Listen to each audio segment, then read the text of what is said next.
অগ্রণী ব্যাংকে আমার লকার, আর একটা ব্যাংকে পূবালী ব্যাংকে, সে পাকিস্তান আমল থেকে গহনাগাটির লকারই আমি রাখি, আমরা রাখতাম, এটা আমাদের পারিবারিক সবার। 1981 সালে আমি যখন ফিরে আসি, জিয়াউর রহমান যখন বেঁচে ছিল আমাকে কিন্তু 32 নম্বরে ঢুকতে দেয়নি। জিয়া যখন নিহত হলো পরে সাত্তার সরকার অর্থাৎ বিএনপি সরকার ক্ষমতায় 12 জুন 32 নম্বর আমার কাছে হস্তান্তর করবে। ধুলাবাড়ি ময়লার সমস্ত ভরা জায়গা, রক্তের দাগ সব ওখানে আমার কাছ থেকে সই করালো 72 পাতা। বললাম আমি আইনজীবী দ্বারা করবো, বাড়িতে তো মার্ডার হয়েছে, না সেটা হবে না। তারপরে কত শতভরি সোনা দানা পাওয়া গেছে, এই পাওয়া গেছে, হ্যাঁ পাওয়া তো যাবে, আমরা তো ভেসে আসা পরিবার না। আজকে আবার অগ্রণী ব্যাংকে তালা ভেঙেছে, কেন তালা ভাঙলো? চাবি তো আমার কাছে, আমি তো এখনো জীবিত আছি। আমি যেখানে এখনো জীবিত আছি আর মামলায় কেবল একটা রায় দিয়েছে, রায়ের সব ধাপ তো শেষ হয়নি, তার আগে কেন হাত দেবে? এটা তো ডক্টর মোহাম্মদ ইউনূসের ব্যাংক ডাকাতি, সে লোক দিয়ে ব্যাংক ডাকাতি করছে, সেখান থেকে সব সোনা দানা বের করে এত ভরি, আমরা হ্যাঁ ভরি তো থাকবেই। সেখানে আমার দাদি, নানি, আমার মা, কামালের বিয়ে হয়েছে, কামালের বউয়ের গহনা, জামালের বউয়ের গহনা, এমনকি পুতুলের বিয়ের পরে তার কিছু গহনা সবই তো ওখানে রাখা ছিল। আমাদের তো ছিল গহনা, আমরা তো অস্বীকার করি না, কিন্তু লকার ভেঙে সেগুলো বের করে এখন দেখানো, মানে তাদের কথা ভাবখানার জন্য প্রধানমন্ত্রী হওয়ার পরে আমি সব ওখানে রেখেছি। আমি চ্যালেঞ্জ দিচ্ছি যে প্রধানমন্ত্রী হওয়ার পরে কবে আমি অগ্রণী ব্যাংকে যে লকার খুলে এসেছি আর জিনিস রেখে এসেছি, সেই লগবুক বের করা হোক, দেখা হোক।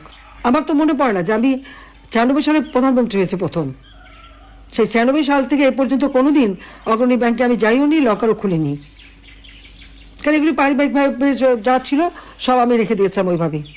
আমার 2টা লকার ওখানে রাখা আছে, সেখানে যে জিনিসগুলি এই যারা আমার বাবাকে হত্যার পর এই বাড়ির সমস্ত জিনিস তারা একটা ইনভেন্টরি লিস্ট তৈরি করে, ওই লিস্টে যেগুলি তারা ভ্যালুয়েবল জিনিস মনে করেছে সেগুলি সব সিল করে বাক্স আমাকে দিয়ে দিয়েছিল।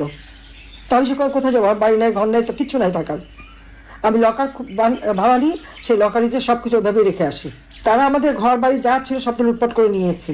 32 নম্বর বাড়িতে আমরা জনগণকে দান করে দিয়েছিলাম, সেটা প্রথমে আগুন দিল, তারপরে লুট করে ভাঙলো বুলডোজার দিয়ে।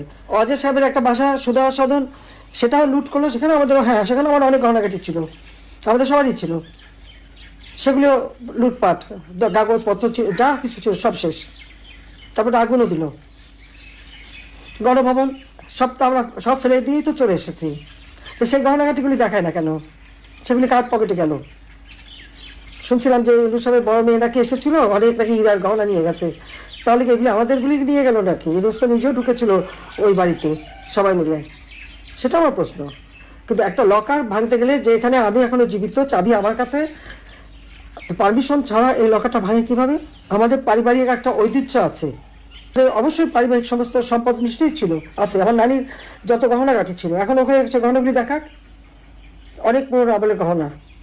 শুরু করছে যে ওখান থেকে নাকি সব নাকি ওখানে রেখে আসছি, সেখানে আমি সব দেশবাসীকে আপনাদের মাঝেই বলতে চাই যে লাস্ট কবে গেছে আমি লকার খুলেছি আর কবে কি রেখেছি, ব্যাংকে কিন্তু ওগুলো হিসাব থাকে, সেটি দেখে যেন কথা বলে। তারা একের পর এক বাবা মা ভাই সব কেড়ে নিয়েছে, বাড়িঘর তাও নিয়ে নিচ্ছে।